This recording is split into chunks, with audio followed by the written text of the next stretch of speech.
Thank you, Mr. President. I won't be brief. But it's the end. And I promised you that shaded box was a real thing. And so that's why I'll take a little bit of time, but I guess I want to do exactly, first and foremost, what Senator Ort did. I want to thank people. And I will start, obviously, with thanking the governor. You know, I enjoy our partnership over these few months. I appreciate even earlier the distinguished nominees that have come before us. I certainly appreciate the collegiality and friendship that I have with the Speaker. And also, and most importantly, what happens here with all of you. Certainly, Senator Ort, it is always, we try and, you know, keep each other abreast and try not to have too much mystery in what we do. And so it's good to have an open line of communication. And certainly, kudos to Senator Lanza as well for holding it down. And of course, to Senator Gineris, who again keeps everything moving smoothly, makes sure that we get through, you know, the kinds of agendas that we always know. Again, we try and keep it tight so that when we come to do work, we do our work, and then we're able to get back to our districts and our families. For the staff, so many of you are here. My goodness, it's like old times. Lovely to see you all. Many I've just had a chance to meet on Zoom for most of the time. And even that never kept you from working. But I want to especially acknowledge my Chief of Staff, Chantel Smith. Say goodbye to Chantel. Because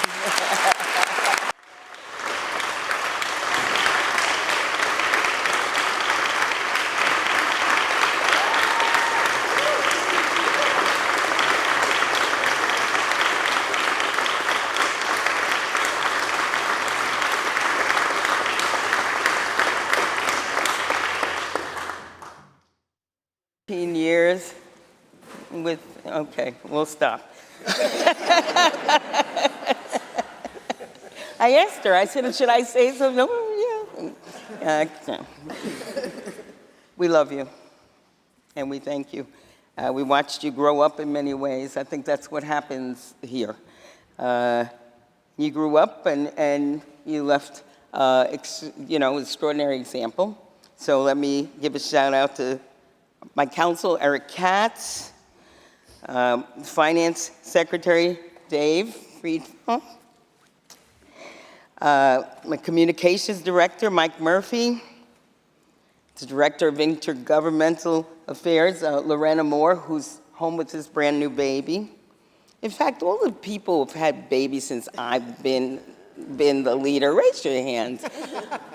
Let's see, gotta raise them high. I said, I've got to say.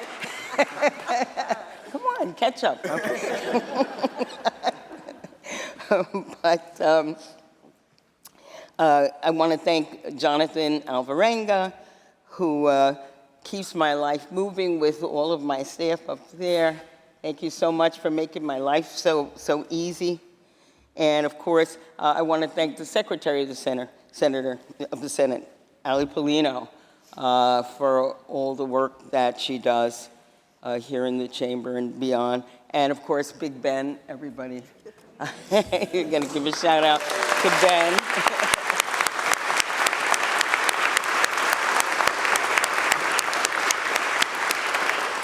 And his crew, or Sergeant of Arms. It takes a village to get this work done. And each one of you plays such a crucial role in the process. So I want to thank certainly my conference. Every year presents new challenges. We've not had one easy, predictable year. And every year, you rise to the occasion, whatever it is. You don't worry about anything but getting the job done for the people that represent you. And we are, as we've mentioned, getting ready to lose some of our senators, Senator Kaminsky, Senator Gorin, Senator Savino, Senator Biaggi, who's going to, as we know, run for Congress. But I was watching as you made your remarks, and I was glad I wasn't out here because it was very emotional for me. All of you have given so much, not only to this body and to the constituents, but your ability to work, with all of our challenges and our diversity, and making sure that the responsibility that you had is a responsibility that you took incredibly seriously. And you made us all better in every way, working side by side with you. So I wish you all Godspeed, the very best, and thank you so much for, again, making my job and all of our jobs so much easier. So thank you.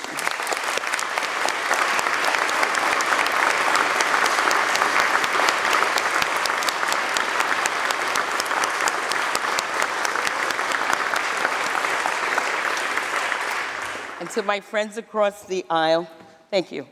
I said a lot of you, I didn't know until the masks came off, and then I got a chance to actually, and Senator Borrello, I watched you on TV today, and you entertained me today, too. Thank you, appreciate it. But I also want to wish to Senator Ashkar and Senator Boyle. Very nice working with you. And my friend Patty Ritchie, who, was just, I said there weren't a lot of women here for a while. We're certainly filling up the ranks.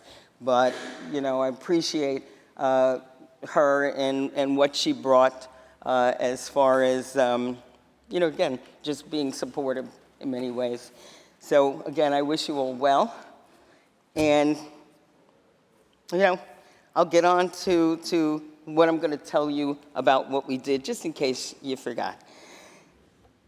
It's really incredible to think how far we've come since 2019 when we took the majority.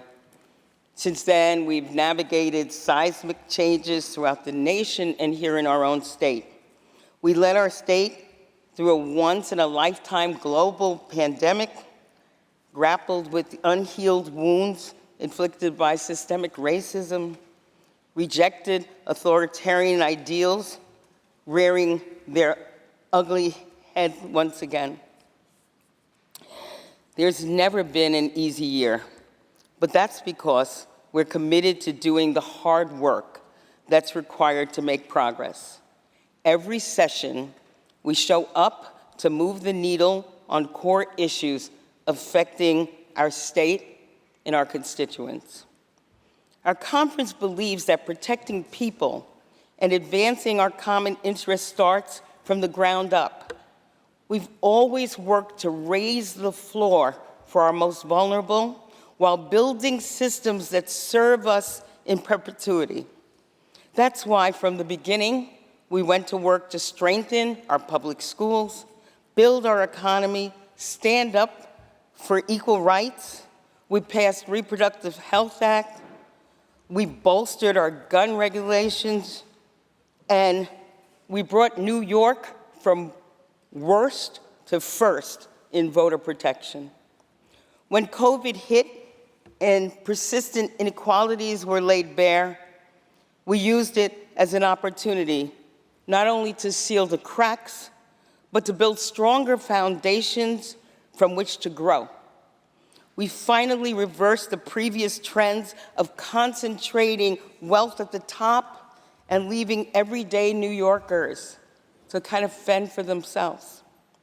Through the Democratic Conference's leadership, New York shored up its most important social programs, improved tenant protections, enacted criminal justice reform, stood up for our brothers and sisters in labor, fought for healthcare workers and our essential workers, and we supported our businesses, and especially our small businesses.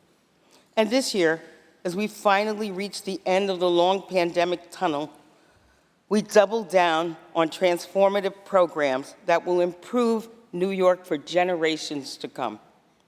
We made childcare much more accessible so that working parents no longer have to choose between earning a living and raising their kids. We helped ensure that children have a strong head start with universal pre-K, and we forged a true cradle-to-college pathway to support them in their development. We fully funded our public schools, expanded foundation aid, delivered greater resources to SUNY and CUNY that they may better serve students and secure a brighter future for New York. In our commitment for that brighter future, New York enacted sweeping reforms that help us keep track of our climate goals. In that effort this week, we passed the Build Public Renewable Act to reduce our dependence on fossil fuels. Finally, we kept wealth local and communities prosperous by reinvesting in our middle-class families, small business owners, and average households who for too long have picked up the tab on the economic downturns. By passing comprehensive tax reform, supporting rebates, cutting the fuel tax, which is now in effect, we help solidify the bedrock of our economy. We've been doing the work to strengthen New York's core and fortify our resources at home. So although the news from these past few months is deeply alarming, New York has been ready. We laid the groundwork to emerge as a leader in this battle against regressive national politics. While too many want to rewind the clock on our rights, we in New York stand as a true bastion of freedom with open arms for those seeking refuge. We continue to serve as a destination state where one can exercise their constitutional right to an abortion and know their safety will be guaranteed. That's why we passed another slate of reproductive health reforms that build on RHA and shield providers and those seeking care. We recognize in the wake of Buffalo and Uvalde and the other 233 mass shootings this year alone, the government wasn't coming for the guns, but the guns are coming for us. And we didn't wait for Congress to act. New York took immediate action to target those shortfalls, which enabled these atrocities. We strengthened background checks, restricted who can buy semi-automatic weapons, expanded red flag laws, banned the purchasing of bulletproof vests by civilians. And as our Republican colleagues across all levels of government have silently chipped away at voting rights, we have consistently passed sweeping electoral reforms that sweeping electoral reforms that keep the ballot accessible, the process transparent, and our rights secure. This week, we led the way once again by passing the John R. Lewis Voting Rights Act, the strongest protection of its kind in the nation. It's clear that states are the last line of defense against the dystopian reality being pushed across America. We can no longer count on a gridlock Congress or an activist Supreme Court to serve our best interests. That's why I'm extremely proud of the legislative blueprint the Senate majority has laid for the rest of the nation to follow. As we close this year's session, we should be emboldened by the heavy lifting we've accomplished here, not only on behalf of New Yorkers, but for people across America. Let this moment remind us that the hard work starts at home in our communities.